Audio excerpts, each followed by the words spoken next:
So, good morning, students.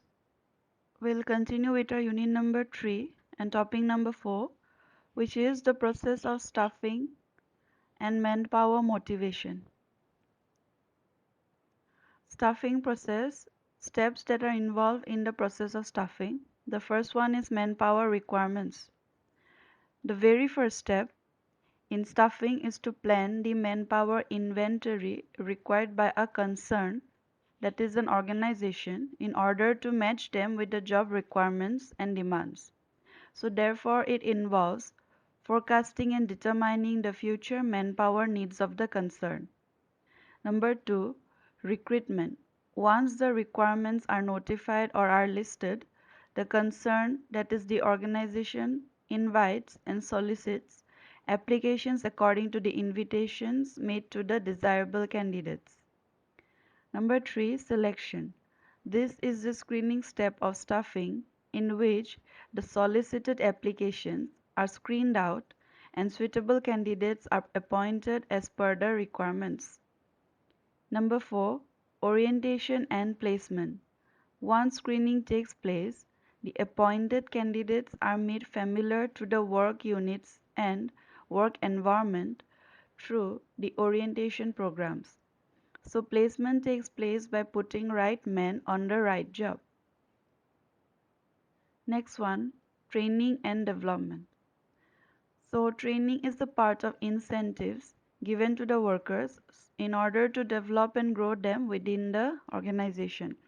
So training is generally given according to the nature of activities and scope of expansion in it.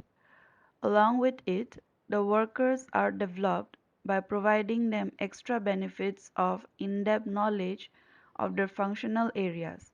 Development also includes giving them key and important jobs as a test or an examination in order to analyze their performances. Next, remuneration. It is a kind of compensation provided monetarily to the employees for their work performances. This is given according to the nature of the job, be it skilled or unskilled, physical or mental, etc. Remuneration forms an important monetary incentive for the employees. Next, manpower motivation.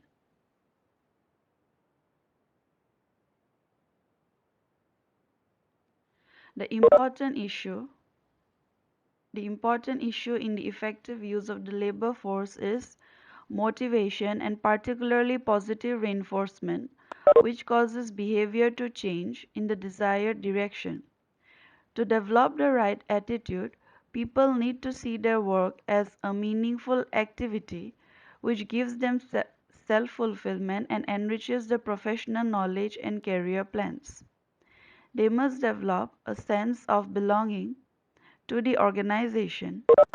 Proper attitudes and behavior are determined by the worker's system of values, working conditions, and the motivation they receive.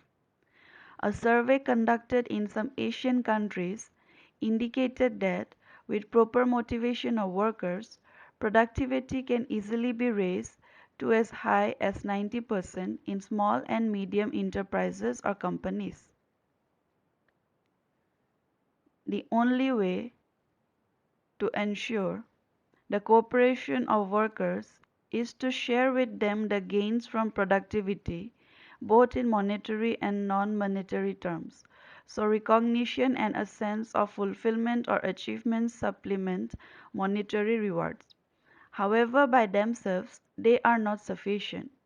It helps if there is perceivable direct link between individual or collective earnings and productivity improvement, which includes workers want to see their efforts rest in tangible benefits for themselves. Thus, a motivational system at the enterprise or organization level is generally based on several important principles which I have cited below, the first one being it must create an atmosphere of trust and must open two-way communication between management and workers. Both can freely express concerns and opinions and be motivated to work as a team. There must be a positive response to workers' suggestions and problems. Number two, it must provide security for all workers under productivity improvement schemes. Number three, it must provide equal opportunities for employment and advancement by promoting workers without discrimination and using performance as the principal criteria. Number four, it must compensate workers in accordance with their performance and recognize their contribution to the success of the organization. So this means the equitable sharing of productivity gains. Number five, it must protect the health, safety, and well being of all the workers by providing them a clean and safe working environment and by running appropriate occupational health services. Number six, it must upgrade the skills and abilities of workers by providing on the job training and professional development programs. It is easy It is easy to break down these principles that I have cited earlier into two main groups. First one monetary motivation and second one a non-monetary motivation. They both cost money and the best way to raise the money is to improve productivity and then go into productivity gains sharing schemes. So that's all for this lecture. You give your name and enrollment ID in the chat box for attendance. We'll go through a staffing process video and then if time permits we'll go through program diagramming method, the introduction part. Thank you.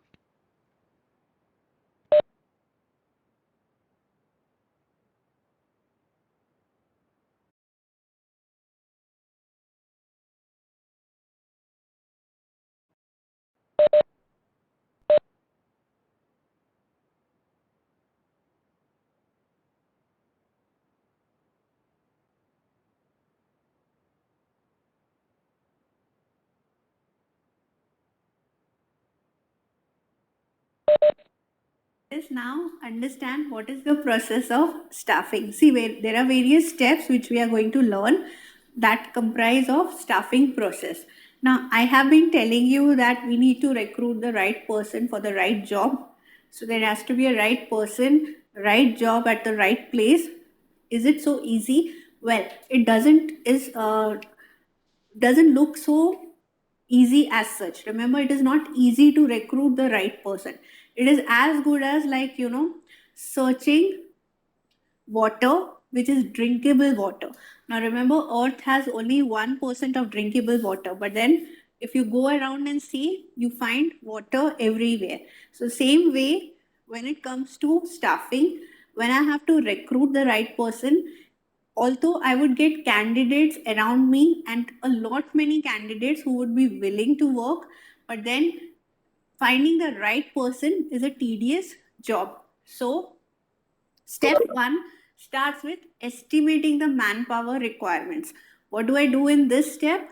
See, if I'm a new organization, I will prepare the organizing structure and see how many staff is required.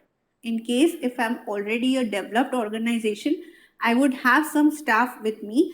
So only thing is I would recruit the people which are required additionally. So first thing is estimating manpower requirements. Let's say we have company A who is an MNC. Okay. Now these guys are actually builders. So let's assume in that manner that ABC company is there. They are an MNC, but they are into building or constructing buildings in various parts of India. Okay, they are also present in US. So that is how the scenario is. Now, the Indian counterpart gets a very big project. That is, they went ahead and bought a very big piece of land in, let's say, upcoming town which is Baroda. Okay, it's a tier 2 city and they went in and got a very big township in Baroda. Now they want to build a township out there. They want to construct buildings. So this is a new project, right? So they would require additional manpower. So HR would at that time estimate the manpower requirements. First, they'll see how many people are there who can be recruited internally. That is, we can bring those people to this particular new project. And then after that, how many I would require to recruit. Now, take another example. You have a IT company. Now, most of the IT companies, they hire people with certain skills. Okay, let's say I hired a person who has the knowledge of Java. Okay, now a project comes up wherein he starts working, that employee starts working on that particular language, that is Java language. Now another project comes in wherein he has the spare time, so he can be hired and he can work on that second project also. Then the third project comes up with similar requirement, that is we require a person who has the knowledge of Java. Now this person who has been hired by us earlier is full because he's handling two projects. So for the third person, I would require a new recruitment, right? So this is how the first step is to estimate the manpower requirements. Now, once you have estimated the manpower requirement, you start the recruitment. That is, you start inviting the candidates, interviewing them, and so you start the process of recruitment. Now, there would be thousands of applications which you would receive. Now, as I just told you, you have to search the right person for the right job. So that is what selection is all about. What do you do in that? You would select the person which is the best fit for the job. Now remember, selection has different criterias. That means we ensure, that is the HR would ensure that there are various tests being designed so that the candidate can be judged, evaluated on various parameters, and before he gets recruited in by the organization. Now once I'm done with that, then comes the placement and orientation. So let's say I shortlisted one candidate, which is candidate A. Okay, so then I would give him an offer letter. Now there are two scenarios. Either he would reject the offer letter because he finds it's too less. So then I would negotiate with him. In case if he accepts, then I would do the placement. The placement is now done. But then he cannot just start working.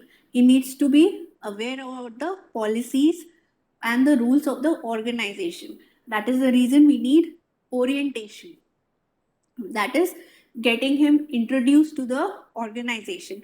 Nowadays we have this induction, you would have seen with your cousins or someone at in your home who is elder to you, that when they join the job they have those first 2 days of induction wherein they are being made aware about what the organization is, what are the rules, who is who, okay, and how they can benefit from the policies and what rules are there which cannot be broken. So that's what orientation is all about. Then comes the training and development.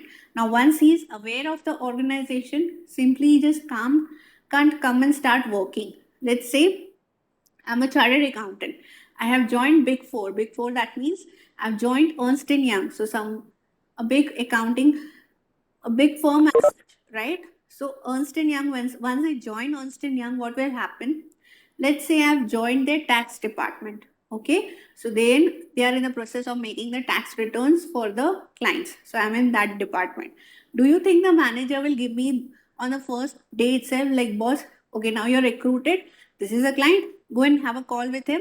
No, there would be some kind of training which would be provided to me before I start working. Okay, then remember there would be also development which would be done. That is, in case if the manager finds she's capable enough to take more responsibilities, then adequate training would be provided to me so that as an employee I can develop in the organization, my role can expand beyond the job description which was being given to me. Now once that is done, then what? See, on a yearly basis, you're made to do a performance appraisal. Now this is done for all the employees in the organization. What is performance appraisal? That means you're being appraised as in how the performance has been for you as an employee. Have you performed up to the mark? So my manager in Ernst and Young would tell me Yes, you have performed as per the objectives, as per the requirements of the organization. Okay. Now, whatever task has been given to you, you finished in time and they were accurate. So, based on that, an appraisal is done. And the same is being informed to the HR. Now, once that is done, the next steps which comes in place is promotion and career planning. See, I have joined Ernst and Young doesn't mean that if I have joined at a level of consultant, that I'll be a consultant. I would look forward to becoming a manager or maybe a partner in Ernst and Young. Partner is the highest level, okay, when it comes to Ernst and Young, because this is a chartered accountancy firm, so they cannot use the designations like managing director. So generally we use partners. Now those are the highest level of management where we can reach. So it is the HR who will help us in doing the career planning, and along with my manager, that is my immediate reportee, they will help me in getting the promotion if my performance appraisal is good enough. So the next step is which the HR perform is ensuring the right candidates who are performing well are promoted and they are helped in terms of the career planning which they have. And lastly comes the compensation. See, compensation is deciding on who will receive how much. Okay. Now see, once I was recruited, this was the time when the money was decided, the salary was decided, which would be given to the candidate. Now, once I carry out all these steps, that is, I provide the performance appraisal, I decide for promotion. So suppose if a employee gets promoted, then he would be compensated in that particular manner. That is, his salary would increase, or as the scenario would be, it might also get doubled in case if he has a double promotion. So these are the various steps which are involved in staffing. In order to take my girlfriend out for a nice dinner, I had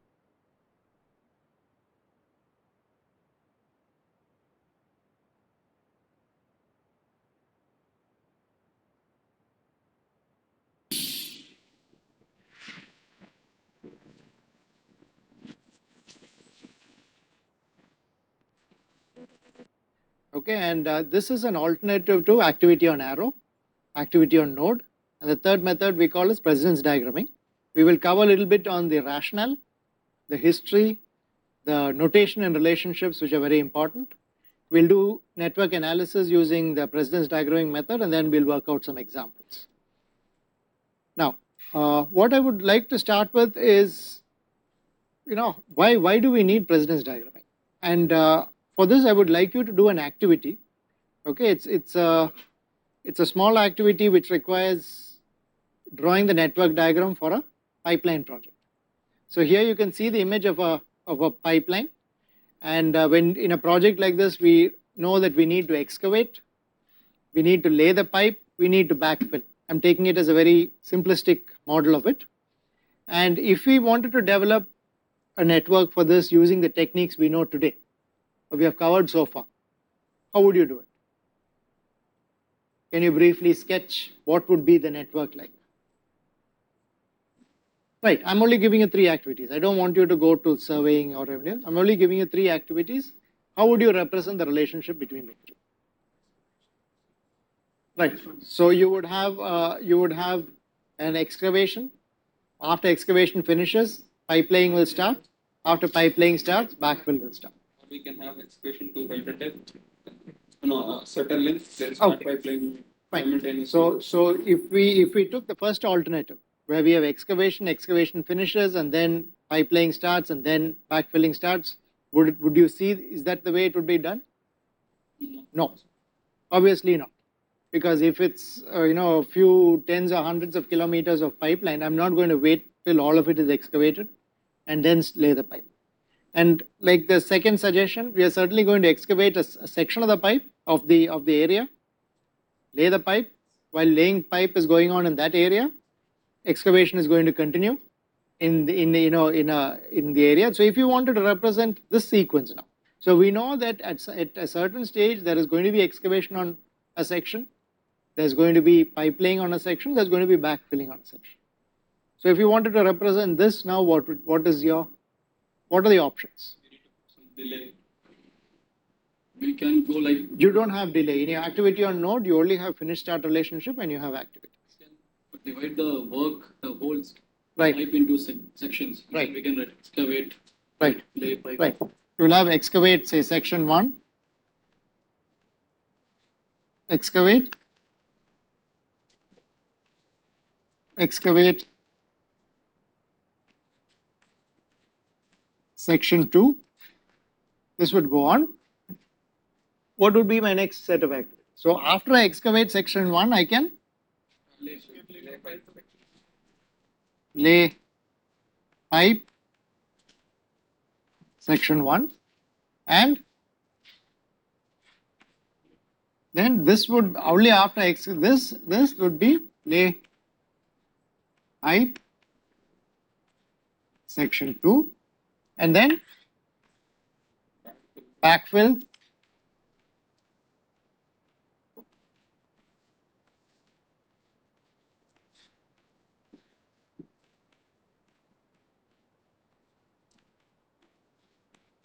and so on. So what is basically, so how many activities? For just 2 sections, now we have 6 activities, and if it is a very large project, you'll have many activities, hundreds of activities for a section. Now, so in order to address problems, so if is there any other way you can think? Now go out of the activity on node. So this is with activity on node or activity on arrow kind of representation where we only had a finish start relationship. This was the only option. Now, what precedence diagramming does is tries to overcome this with different kinds of options. So let me just go back. This is what we discussed on the board. We know that this doesn't represent the real sequence. So pipe laying may start 3 or 4 days, after excavation. Or backfilling may start 3 or 4 days after pipe laying. And what we have shown in what we worked out on the board is we have split all this into sections. Now, what precedence diagramming tries to do is overcome this with an alternate representation. So it takes large projects like this and tries to reduce the number of activities. And this was actually something that came out of AOA. Out of AON. Okay, the activity on node diagram which Fondal had suggested. It was taken up by a construction company called Zachary in the 60s, and along with IBM, they made this precedence diagramming technique. So we'll come to the details. So the attempt was to get the advantage of AOA events with AON type representation. We briefly touched upon AOA earlier. What did we find as a problem with AOA? You have to create dummy activities, that's number 1. Then during branching of activities. Right, it's not. You normally have to draw the network, then kind of redraw it because it's not that intuitive to draw it. Whereas when you went with AON, we could flow through the network quite easily. But when you use an AOA, you will find that there is a start of an activity. You remember an AOA required the arrows to be in this form. I mean, you had the activity on arrow, and this was start, and this was end of the activity, and this was the activity. So you had events. Now, so what the precedence diagramming method tries to do is to get the event-based approach of the AOA, but the flow of AOA. Okay, and it is the default software in all popular scheduling, the default representation in all popular scheduling software. So when you open Microsoft Project or Primavera or Open Project, any scheduling software you open today which is popular, this is the representation. Now you can see the last point. PDM also has its issues. Okay, and you'll find that in practice there's a lot of discussion of how PDM causes, while it's powerful and flexible in its representation, it causes a lot of confusion for practical scheduling. And software does not use the same algorithm. Each software does not use the same algorithm. So there are again differing results from different software. There's no standardization. So really professional schedulers have hesitation in using this. Okay, but because the software is easily available, a lot of people start tending to throw PDM representations without really representing the project problem. Let us see how this can happen and issues related to this. Okay, so when we get into the basics of the precedence diagramming method notation, you basically have the AON type of notation. You can see that instead of the circle which we used for AON, you have a rectangle. You have the rectangle divided into various spaces, and these spaces can be filled with things like activity name, your early start, early finish, activity number, late start, late finish, floats. Depending on the type of representation, type of nomenclature you want, there are different